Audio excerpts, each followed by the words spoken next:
تعالوا ننضف المطبخ على الطبيعة واوريك اللذات الاسترتش دوت ازاي من غير اي حاجة. يا صباح الفل وصباح الخير عليكم، يا رب دايما تكونوا بخير وبصحة. تعالوا النهاردة هنضف ورا البوتاجاز.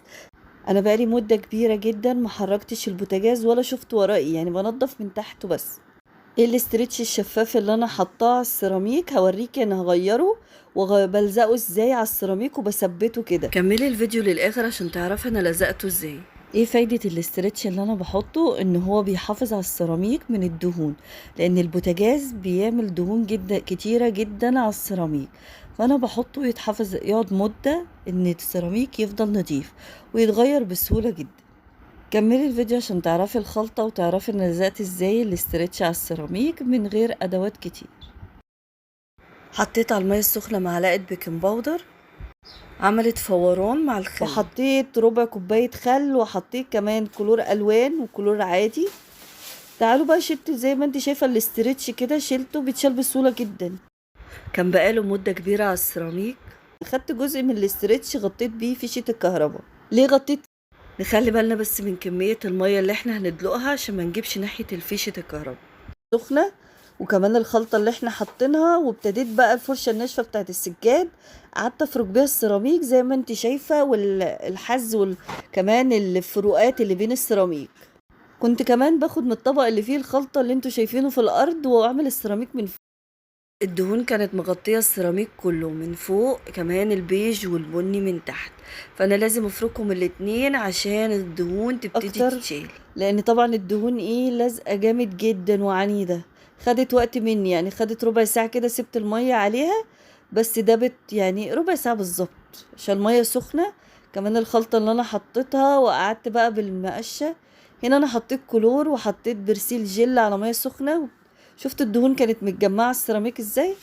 هنا انا عمالة بقى بخلص الجزء اللي من تحت، لان اكبر دهون واكبر كانت يعني مش نظيفة كان في السيراميك اللي تحت البوتاجاز في الحز ورا.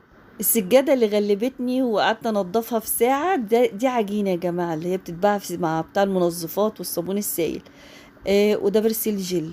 نفس السجادة اللي قعدت اغسلها في ساعة، قلت بقى بالمرة يعني انا صاحية وشربت فنجان القهوة. ده الفيديو التاني لتنظيف السجادة. انا عملت البوتاجاز ونظفت السيراميك ورا البوتاجاز في نفس اليوم اللي غسلت فيه السجادة. بص كل شوية بقى اعيد عليه، يعني بمسح، بجيب الشرشوبة وامسح كل اللي انا عملته وارجع ادلق تاني مية سخنة واعيد تاني. المية السخنة هتسهل عليكي تشيل الدهون بسرعة. يعني بص مش هتاخد وقت كبير معاكي. لو حطيتي مية عادية هتسيبيها شوية، لازم تسيبيها. لو جبتي بقى اي مذيب للدهون، سيترس، اي نوع تاني، باور، هيسهل عليكي بس عشان الريحة والنفس. يعني باور بيتعب الصدر قوي وريحته قوية. هنا انا بدلق مية لان كنت خلاص خلصت السيراميك الجزء اللي فوق والبني كمان اللي تحت. الفرشة الناشفة بتاعت السجاد ساعدتني جدا جدا جدا بجد. كمان لو عندك بقى دهون عنيدة شفتيها على السيراميك، بسكينة قديمة ممكن ان انت تشيليها.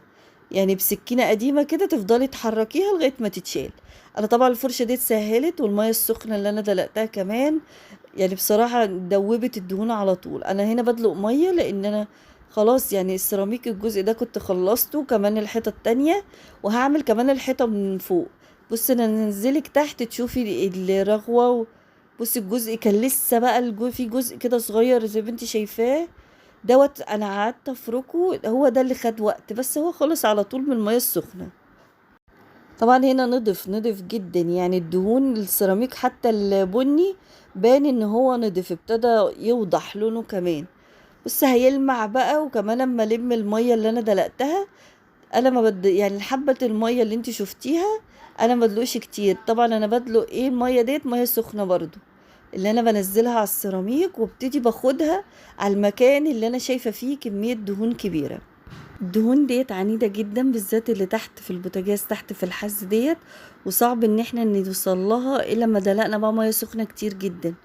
فطبعا انا لازم احرك البوتاجاز لان المكان عندي ضيق عشان اوصل لها.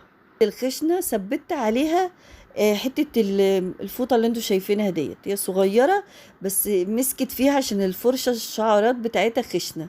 وابتديت بقى اجيب السيراميك من فوق المعه من فوق. انا هنا كنت خلصت.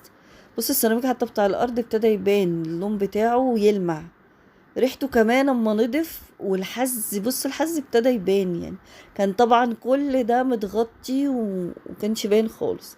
انا هنا خلصت وبمسح، بس بلم المية اللي انا دلقتها على قد ما اقدر بقى. ما دلقتش مية كتير، بس المية اللي انا دلقتها سخنة، هي دي اللي سرعت معايا. بص انا بنشف كمان الارض. كل مية كنت بدلقها كنت بلمها على طول بالشرشوبة. تعالوا بقى نلزق الاسترتش الشفاف. هنلزق الاسترتش الشفاف زي ما انت شايفة. انا بس كل الحكاية حطيت شوية مية في ايدي ومسحت على السيراميك، وبعد بصي سيبت على طول يعني. انا بشد وهو ثابت من فوق من غير بلاستر، من غير اي حاجة. انا كل الحكاية بضغط عليه وحاطة بس مية على بدايته، وبعدين هحط مية على السيراميك كله. تعالي هنعمل واحدة كمان جنبها. اكتر حيطة بتتبهدل عندي من البوتاجاز هي الحيطة اللي انا بحط عليها الاسترتش. الاسترتش الشفاف اللي هو الاسترتش رول اللي بنلف بيه الاكل. هو دوت. معلش هتخسري حبة كده من اللفة بتاعتك، لكن صدقيني هيقعد 4 5 اشهر كده محافظة على الحيطة، مش كل يوم تنظيف. فانا بفردها من طولي، اقصى حاجة ممكن ان انا طولها. طبعا لو عايزة تفردي اكتر تطلعي على كرسي او سلم وتفردي الحيطة من فوق اكتر زي ما انت عايزة.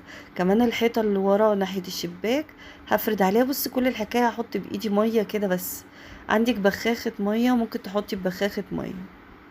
تفردي من البداية كده، بتحطي الاول وتضغطي عليه كويس قوي. بعد ما تحسي ان هو مسك في السيراميك افردي بقى من الرول نفسه، تثبتيه بس الاول. لو ما مسكش معاكي حسيتي ان هو المية برضو مش ملزقاه، لان في نوع من الاسترتش ده، الرول ده ما بيبقاش حلو. ممكن في الوقت ده تحطي بلاستر، يعني تحطي في بدايته لزقة بلاستر من ناحية دي ومن ناحية دي، هيثبت معاكي برضو. او ممكن كمان نثبته بدبل فيس. كمان هحط هنا، انا مسحت ميه على السيراميك هنا، وبعدين هفردها. هي دي اكتر حته طبعا بتبقى فيها دهون كتير. انا كمان الجزء البني اللي تحت زودت عليه كمان من الاسترتش، يعني حطيت في الجزء اللي تحت. ليه؟ لان اكتر حاجه بتتبهدل الجزء ده. انا حاطه على المرايه بتاعه البوتاجاز ورق ألمونيا من ظهرها ومن وشها. ليه؟ عشان تتحافظ عليها من التراب، لان طبعا الشباك عندي بيحدف تراب.